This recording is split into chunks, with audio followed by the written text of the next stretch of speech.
You recently appeared before the United Nations in New York City. You gave a fantastic speech. We're going to play a few different clips of it, but here is you introducing yourself and warning that the war in Ukraine, which has somewhat fallen out of the headlines since we have yet a second, horrific war that has been raging now for the last 6 months. But the war in Ukraine getting worse, and you warn in this clip that it is approaching a point of apocalyptic no return, an apocalyptic point of no return. So this is a few minutes long. We're going to play this, and then we're going to talk more. I'm a U.S. Marine Corps combat veteran of the Iraq War. In 2009, I was a political officer with the U.S. State Department in Afghanistan. I resigned my position over the escalation of that war. I have been a direct participant in the violence of war. I know its moral wickedness. I know its intellectual dishonesty. And that's why I sit here today with a white poppy on my lapel to remember and to represent all the victims of war. It's my hope that being here today, I could represent those who do not very often have a voice at this table. I was last in this building as a Cub Scout when I was 10 years old. That was 1983, the same year as the now well-documented near-nuclear war between the United States and the Soviet Union. If not for the actions of one man that September, I might not have had the opportunity to grow up and live my life. None of you would have either. May God bless the memory of Stanislav Petrov. 8 years later, in 1991, the same year I graduated high school, the Soviet flag came down at the Kremlin and the Cold War ended. Collectively, we have been given the potential of a world no longer divided into two opposed nuclear-armed camps. The reality of that potential proved short-lived, and now here we sit, no safer, and arguably at a greater risk of nuclear war than in 1983. Looking back, that lost potential for a world that could have been elicits a bitterness, part anger and part despondency, that casts a grave and sorrowful shadow over this institution. In the past 30 years, the number of nuclear-armed nations has grown. Arms treaties have been broken, including unilaterally and without merit by my own country. Modernization of nuclear forces by all parties has greatly increased the destructive capability of missile and bomber fleets. So that even though the numbers and yields of nuclear weapons have diminished, improved accuracy has increased the destructive power of those fleets. There are warheads designated as usable nuclear weapons. Disturbingly, we have generals, diplomats, and politicians who believe such things exist. The dissolution of arms control talks following the abrogation of the treaties leaves us with nuclear-armed powers that not only do not have the mechanisms to restart talks, but also do not have the means to talk even during a crisis. That speaks nothing of the lack of political will or the immense mistrust between the nuclear powers. I have been speaking of the nuclear weapons at the top rung of the escalation ladder. Today, it is the weapons being used in Ukraine that are leading us to that top rung, which is an apocalyptic point of no return. The U.S. and NATO strategy for the war in Ukraine has been two-pronged, economic and military. Neither have worked and neither will work. As the strategy has failed, it has not been revisited, replaced, or remanded, but reinforced. Thus, we have seen a steady wave of escalation for 2 years. The U.S. and its allies never considered diplomacy a needed third prong, which should have been the primary and dominant effort. Diplomacy was openly disparaged and repudiated. This was appalling diplomatic malpractice. And now, as a consequence, we sit here today as the killing, the destruction, and the suffering enter their 26th month. Wow. So that's actually about the point where the American ambassador got up and walked out. Really? Really? Yeah. Wow. I didn't know that. That Yeah, wasn't in the Ambassador video. Wood, the deputy ambassador, got up and walked out at that point. Wow. That's amazing. I did not know that. Yeah. But you laid out the history very well there. First of all, how did you end up speaking there? Were you? I'm assuming you were invited. Who invited you? I was invited. I was actually invited by the Russians were the ones who called the meeting. So I was invited through a colleague of theirs here in the U.S. Who extended the invitation. And I said, I'm allowed to say whatever I want to say, of course. And they said, yeah. So if people watched the whole thing, the Russians weren't entirely happy with my briefing because I wasn't supportive of their war in Ukraine. Yeah, you have talked. You go on in the minutes after that to say that while you don't support the invasion, it was definitely a provoked invasion, and that there's obviously responsibility that should be placed on U.S. and the U.S. and NATO and the West more broadly. And I think part of why we are hurtling towards this apocalyptic point of no return and is that as the outcome of the war seems more inevitable, our leaders get crazier and crazier. They seem to only want to double and triple down. They don't seem to want to come to their senses and broker a peace deal or a ceasefire. So, what was your intention in laying out that history there? And you've been an anti-war activist for longer than you've been a candidate for anything. That really kind of, I think, defines more than anything your activism. What was the main point there that you were trying to make in those first few minutes and in the speech more broadly?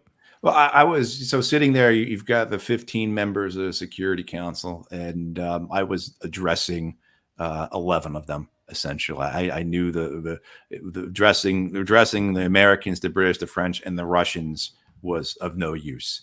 But if I could make some points that might have an impact on the other members, and it's interesting when you're sitting at that table. Some of them are listening to you, some of them are not. You can tell they make eye contact with you, these ambassadors, or they're just looking at their phones. And I could see that some of what I was saying was striking a chord with many of those ambassadors, because I think they are as equally frustrated by this as you or I. They see the great risk in all of this, and they understand the enormous cost for what. And I think most of them, except unless you're, say, at that Security Council, the Maltese or the Japanese, who are so eager to please the U.S., they want to make sure they get the invitation to the happy hour the U.S. is throwing that afternoon. So you see these incredibly hawkish statements on Ukraine coming from Malta. Right. Mm-hmm. But the remainder of the Security Council, I think, those are my people. I'm half Maltese. And it's funny because Malta's actually been good on Gaza. They were among the first to call for a ceasefire in Gaza. Exactly. Did you know he was Maltese? He was needling me. Yeah. And the Maltese are are promising to recognize Palestinian statehood. So when that vote comes up at the end of the month in the UN Security Council for Palestinian statehood, we should see the Maltese vote for that, right? But I think also too, though, I think there's an understanding or the feeling within these other members of a pox on both houses, right? That we can argue in terms of degrees who is more responsible here, but at this point, is there any sense in litigating that? But also, and then where do we go? How do we get out of this? And that's your point you make, Keaton, is that we have here in this country a leadership that is just hell bent on perpetuating this thing, on continuing it without any consideration of how we got here, but also how it's going and how it's likely to proceed. And so you look at the way this conflict has been brought about, but then the way it's been conducted. And all the recommendations for going forward are to either perpetuate it as if that's how wars actually exist. Sometimes they do, but oftentimes they do escalate. or to escalate it directly. We need to send troops there. We need to send longer range missiles, weapons with more firepower. We need to strike deep into Russia, and then of course you had statements such as from Victoria Nuland, who was the number 2 person in the State Department before she left last month, saying how we have to fight this war asymmetrically, and that we're going to have some very nasty surprises for Vladimir Putin in Russia. And then of course you see a few weeks afterwards, 140 people slaughtered in a concert hall. Right. Yep. So, I mean, where this is going, and then my main concern in this speech, though, in this briefing, was about the risk of nuclear war and how on the escalatory trajectory they're on, the risk is much greater than any reasonable or sane person should ever accept. And that's the path we're on. And the policies coming from I should not just say the US, but from NATO are to escalate. And eventually it's going to work. It's maddening. It's frustrating. It's unbelievable to witness. But those are the policies that are being pushed. I think you're 100% right. And on the way to that, we're seeing just a really tragic and horrifying human cost to the day-to-day war itself. And you speak very well about that. So I'm going to play this piece. This is a bit shorter than the first one, but this is worth watching as well. This war is a brutal and unwinnable meat grinder. The toll is shocking and disgusting. It is a moral horror. Hundreds of thousands of casualties and 10 million refugees, incalculable environmental and infrastructure damage. Eastern Ukraine is a land depopulated, devastated, and destroyed. Its fields and towns are saturated with mines and unexploded ordnance, and the toxic residue of modern war poisons its air, land, and water. Generations of unborn Ukrainians will pay for this war, either in land made uninhabitable or through mothers who give birth to dead, deformed, and disabled babies. Ask the representatives here from Iraq, Cambodia, Laos, Vietnam, and other nations if you believe war ever comes to an end. I believe the representative from Algeria can tell you about what landmines do to a people and a land. The escalatory trajectory of this war points to a risk greater than anyone should be willing to accept. This institution must do everything in its power to preclude any further escalation of this war, and everything possible to force a ceasefire and initiate a political process for a lasting peace. If a ban on the transfer of weapons and munitions into this war is what is needed to force a ceasefire negotiations, then so it must be. This Security Council must accept the responsibility of this moment and act to end this existential peril we face.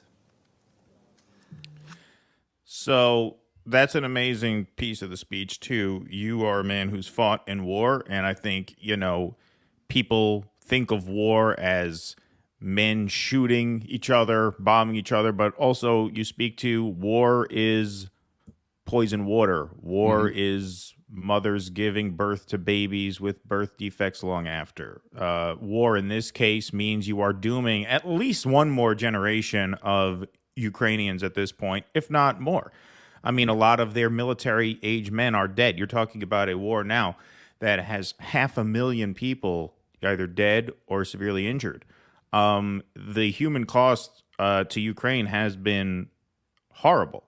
Right. And somehow the pro-Ukrainian position is to prolong this towards the inevitable outcome that we all know is written on the wall anyway.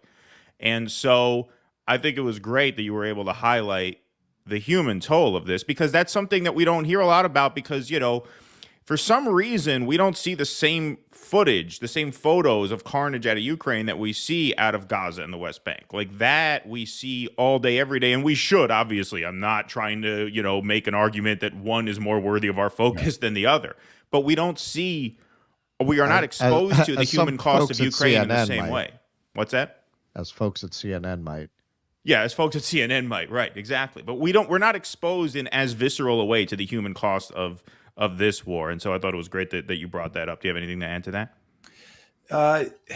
Yeah, I mean, what you juxtapose that against is what the U.S. and NATO have been saying about how this is a good investment, right? David Cameron, the British foreign minister, was just here in the U.S.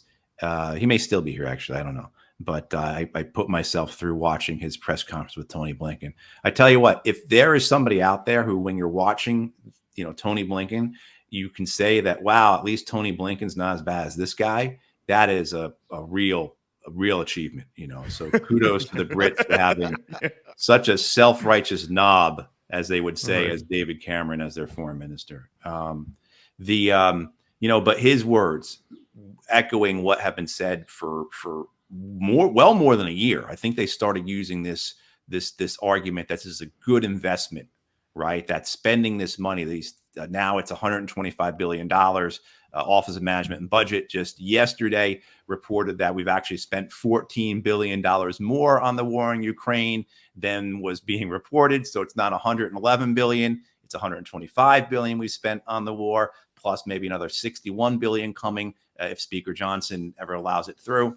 But starting, I think it was probably about fall of 2022, maybe later, this argument started being made that this is a good investment, that we are spending a fraction of our defense budget and not losing any soldiers, but killing Russians, right? And so this idea very clearly that what we're using the Ukrainians for are pawns, that they are pawns to enrich our military industrial complex in an attempt to weaken our defined enemy.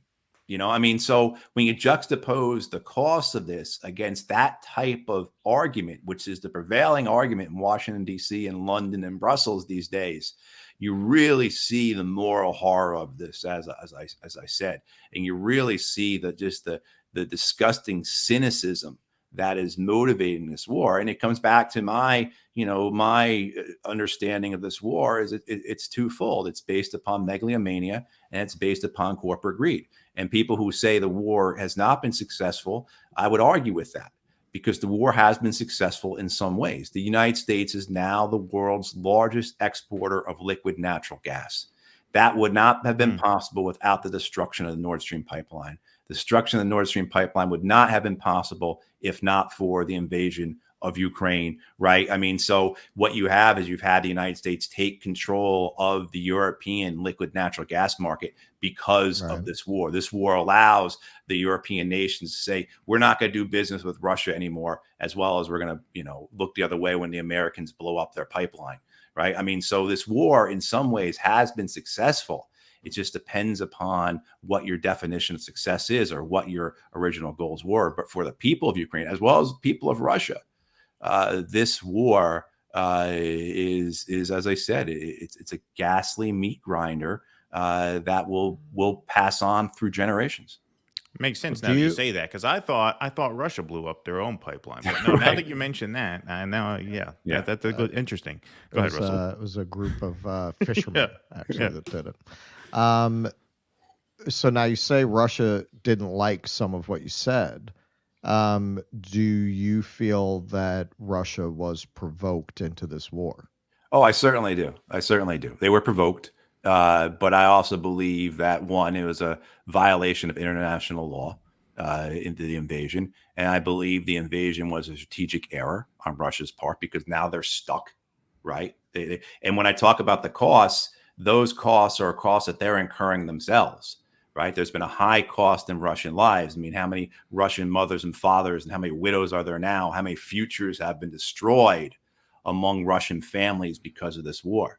The land, much of the argument for Russia's invasion is dependent upon this idea that Russia is defending the Russian-speaking people of eastern Ukraine. And it's true, about 4,000 civilians were killed in that area called the Donbass from 2014 to 2022. Well, in the last 2 years, more than 10,000 have been killed, right? As well as you've had that land basically depopulated. It's been destroyed. The environmental catastrophe on that land is enormous. And this is the land that Russia has occupied and has annexed, right? So the cost to Russia itself from this war, where's the benefit? And, as well as, I don't believe Russia has the capability to conquer all of Ukraine. And I don't think they ever intended to do that. They wanted My belief in Russia's invasion was that they were going to invade, get a buffer zone, but more importantly, strike at Kyiv, force negotiations, which is exactly what happened.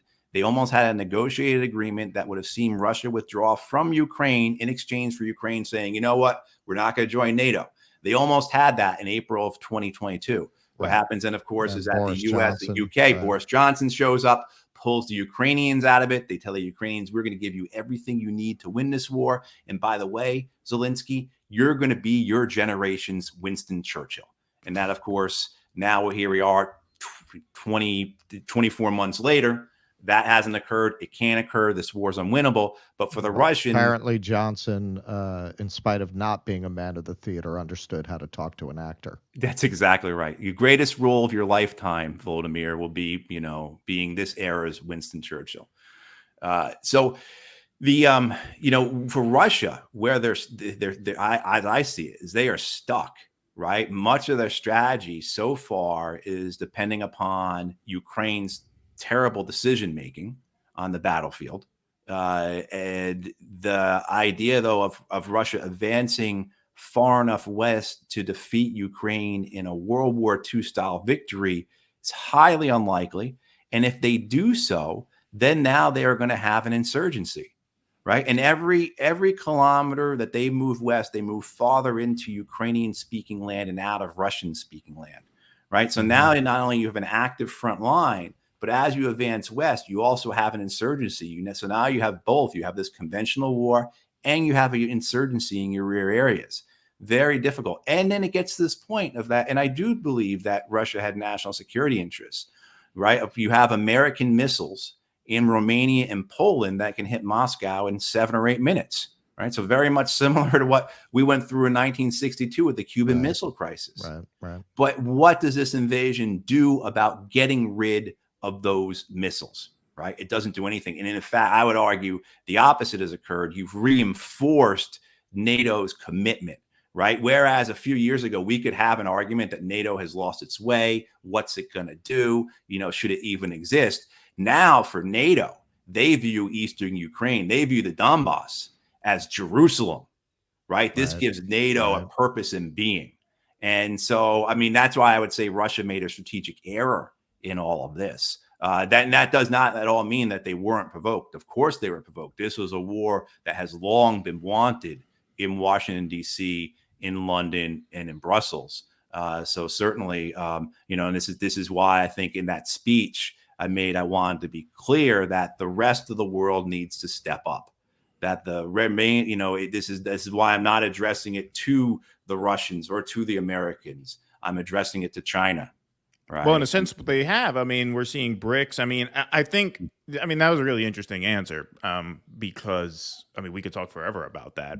But I think in a certain sense, it's a good point. First of all, yes, the human cost of this is just outrageous and horrible. So on that level, you could say it's a horrible thing, and I do think it's a horrible thing. In terms of the land itself, what is going to become of that land? In terms of the global sort of geopolitical strategy of it, you are now seeing this real tension between NATO and a finally sort of formally organized sort of counterweight to NATO. Brazil, India, China, South Africa, other countries joining BRICS. But on the other hand, and this is why I said that was an interesting answer, this has, it's almost like this has led to a less stable world in the sense that the West and NATO are just so fucking psychotic that they're not going to let it go until it blows up into World War III. What you said in the first part of that speech is that this is going to end up in a nuclear war. Like, if we had rational actors on the world stage, NATO would take the L and leave it at that. But they're not going to, because they're crazy. They're crazy, and they have an apocalyptic death drive. I believe that. And I would like to get your response to that, and then we have to move on to Gaza. I want to make sure we get to that. Yeah, and that's why I say it's two parts: corporate greed, right? So the LNG, the profits of the corporate military-industrial complex, but also the megalomania, right? And you can make an argument right now that Joe Biden could negotiate with Vladimir Putin on the campaign trail and say, "Look, we stood up to the tyrant.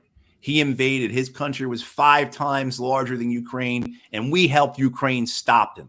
Right? You can make that argument for what Sun Tzu, the ancient Chinese philosopher, described as the Golden Bridge. Right? You can, for both sides, where both sides can turn around, and which is what's needed. Right? Both sides need to be able to turn to their domestic political audiences and say, "Here's why we're negotiating, because we've won." And it could be all bullshit. It could be all lip service. It could be rhetoric, right? It does, but neither side. It's your point exactly, Keaton. They're so psychotic. They're so desirous of victory. They're so consumed with the idea that the empire is entitled to this, that even such rational, common sense, good political decision making is unachievable. And it is. We're in a very difficult place because we could do a whole show on this, why nuclear war is a real risk. This is not fanciful. Sure. This is it within the doctrines of both sides. You could see clearly how nuclear weapons will be utilized. And tactical nuclear weapons don't exist anymore. The idea that there's an artillery shell with a nuclear bomb on it, and it's all going to be a small nuke, that doesn't exist. All that exists are strategic nuclear weapons that are used for whatever purposes they're put to use against. And now they have lower yields on them. So we have some that are actually smaller than the Hiroshima bomb, but that doesn't matter because the doctrine, regardless of size, the doctrine requires a response from, to it. So what we're in here is this is absolute madness. Somebody actually sent me an article that was in Stars and Stripes, where they were interviewing a general who was talking about how this is actually more dangerous than the Cold War, because during the Cold War, they had developed protocols and means of communication with the Russians and procedures to avoid that. And they're scrambling to try to rebuild the Cold War structures for communicating with the Russians, but they're not in place. Yes, I mentioned that in my briefing to the UN, is that you not only do we not have the mechanisms to re-enter arms control talks, they don't even have the tools. They don't have the ability to talk to one another in a crisis. So that red phone doesn't exist. Right. Please clap.